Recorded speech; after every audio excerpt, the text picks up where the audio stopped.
When it comes to the playoffs, there's nobody like Jimmy Butler. The face of Miami basketball has made a name for himself as a reliable crunch-time scorer who can drop Jordan-like numbers while giving it his all on both ends of the court.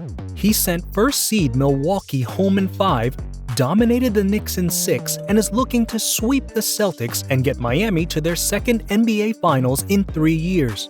And honestly, anyone who is familiar with Butler's game knows this is kinda normal. Jimmy's path to the league was far from easy, and it shows in the way he plays, putting his body on the line and leaving it all out on the court night after night. So how exactly does an unrecruited high schooler go on to become one of the NBA's most electrifying and dangerous playoff players in the modern era? Well, let's wind back the clock and take a look at how Jimmy Butler became a playoff machine. Born in Houston, Jimmy's upbringing was anything but normal. His dad left the family when Jimmy was little, and he had a tense relationship with his mom. She eventually kicked Jimmy, then 13 years old, out of her house, telling him, "I don't like the look of you. You gotta go." A young Jimmy bounced around from house to house, staying with different friends. But as Butler was entering his senior year, luck would start to turn. He met Jordan Leslie, then a freshman on the football team and now an NFL wide receiver, and the two sparked a friendship that would eventually get Jimmy off the streets. It started with Jimmy staying the night, then the week, and eventually he was asked to move in with Leslie and his 6 siblings. Jordan's mom, Michelle Lambert, gave Jimmy the loving and stable home he needed, something the future NBA star never forgot. They accepted me into their family, and it wasn't because of basketball. She was just very loving. She just did stuff like that. I couldn't believe it. Despite a respectable high school career, where Jimmy averaged 19.9 points and 8.7 rebounds in his senior year and was voted team MVP, he was not heavily recruited and decided to go to Tyler Junior College to work on his game. After a solid freshman season at Tyler, averaging 18.1 points, 7.7 rebounds, and 3.1 assists per game, Jimmy began to attract attention from D1 programs. As a 2-star recruit, he eventually accepted a scholarship to Marquette, developing into an above-average player with a high work rate. He made the starting lineup in his junior year and averaged 14.7 points and 6.4 rebounds a game, earning him a mention in the All-Big East Honors list. While at Marquette, Butler showed signs of that clutch mentality that would later make him a playoff beast. He scored 2 game-winning shots against UConn and St. John's to help Marquette earn its 5th consecutive NCAA tournament appearance, where they advanced to the semifinals before losing to Georgetown.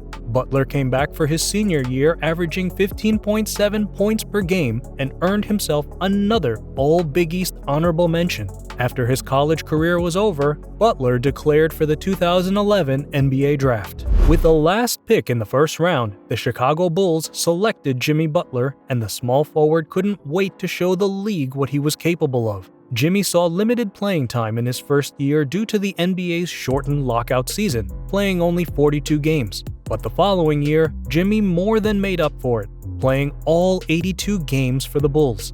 His season began with limited minutes, but the Bulls head coach quickly realized the small forward's skill and drive to win, and he increased Butler's playing time, starting him in all 12 playoff games that season.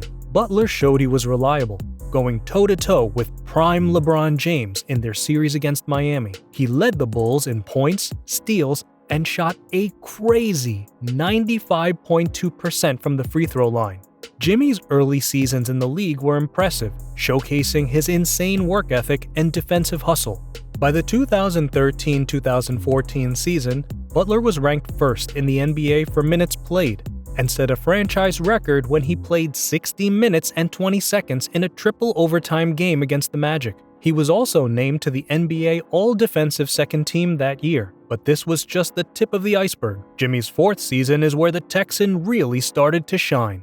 He took his scoring average from 13 points per game to 20 and was named to the All-Star team as a reserve player. Playoff Jimmy led the Bulls to a semifinals appearance, eventually losing 4-2 against LeBron James's Cavaliers. That year, Butler was awarded the NBA Most Improved Player award, becoming the first player in Bulls history to do so. He had also shown he was a solid crunch-time competitor, capable of leading a team through a playoff series. With D. Rose's career derailed by injury, Jimmy stepped up and became the franchise player Chicago was looking for. Except the Bulls didn't see it like that. Average role players landed large contracts while Jimmy only made a fraction. They traded solid stars like Joakim Noah and D. Rose for the aging talents of Dwayne Wade and Rajon Rondo. Instead of surrounding Butler with new players that complemented his aggressive play style, Chicago kinda did the opposite. Butler still went into the 2016-2017 season balling, leading the team in scoring, assists, and free throw percentage. But while Butler was showing out on the court, things were a little different in the locker room. After a loss to the Hawks, Jimmy publicly criticized his younger teammates, questioning their desire to win. Despite scoring 53 points against Philly, making the All-Star team again, and scoring 40 points or more multiple times that season, Butler was labeled a locker room cancer for his comments. Jimmy was fined and would find himself traded off to the Timberwolves for Zach LaVine, Chris Dunn, and the rights to Lauri Markkanen. After an underwhelming debut, where Butler only netted 12 points in a loss to the Spurs, he quickly found his feet and was back to dropping 30 pieces like it was nothing. He scored 38 against Philly and 37 against Portland in quick succession, helping Minnesota make their first playoff appearance in 14 years. Despite averaging 22 points, 5 rebounds, and 5 assists per game, off-court, Jimmy quickly found himself involved in more drama. Tension had grown between the small forward, head coach Tom Thibodeau, and the young Timberwolves core. Butler had again expressed his frustrations at what he believed to be a lack of effort from his teammates. Things escalated to the now infamous practice where Jimmy verbally challenged the entire Timberwolves first team, including stars Karl Anthony Towns and Andrew Wiggins. At one point, Butler was even reported to have turned to his head coach and said, "You need me. You can't win without me." As the season progressed, it was becoming obvious that Jimmy's time in Minnesota wasn't going well. He requested a trade, and in November 2018, he was sent to the 76ers. Just like in Minnesota, Jimmy's time in Philly was short, but impactful. He averaged 18 points, 5 rebounds, and 4 assists per game, and brought much-needed energy to Philly with his defensive hustle, clutch scoring, and explosive play style. Butler took Philly all the way to the conference semifinals, where they lost to the eventual champs in a thrilling 7-game series. Remember that Game 7 buzzer beater Kawhi made that sent Philly home? Yeah, Butler was there. While in Philly, Jimmy had a strained relationship with star Ben Simmons. The two reportedly disagreed on things like offensive roles and leadership styles, and things got so bad that the organization felt like they had to make a choice.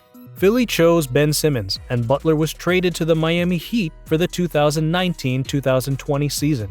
Counted out and passed over multiple times, Butler's arrival in Miami was the start of something new both for him and the franchise. Jimmy's impact was felt immediately, helping the Heat finish 5th in the East and secure a spot in the playoffs. His gritty and aggressive play style complemented Miami, and he quickly became a fan favorite. Jimmy led the Heat all the way to the NBA Finals, where he faced off against his old nemesis LeBron. On his way there, he made quick work of the Pacers, defeated the first-seeded Bucks, and sent home the young, promising Boston team. Considered underdogs, the Heat eventually lost in 6 games to James's Lakers, but not before Jimmy captured the hearts of NBA players and fans worldwide. The now iconic photo of Butler grabbing a few seconds of rest perfectly embodied what the Texan brought to the table: hard work. Just like with Michelle Lambert all those years ago, Butler had finally found himself a home with the Miami Heat. His leadership and on-court talent have helped elevate the team and transform Miami into serious title contenders. When asked about his career, the small forward only had one thing to say: "I'm just asking you, don't write it in a way that makes people feel sorry for me. I hate that. There's nothing to feel sorry about. I'm grateful for the challenges I faced. Please don't make them feel sorry for me." It's crazy to think just how far Jimmy Butler has come. From being homeless at 13 to leading his team to a championship, Jimmy never let the odds get stacked against him. If there is anything we can learn from Jimmy Butler, it's that hard work and dedication can get you to unimaginable places.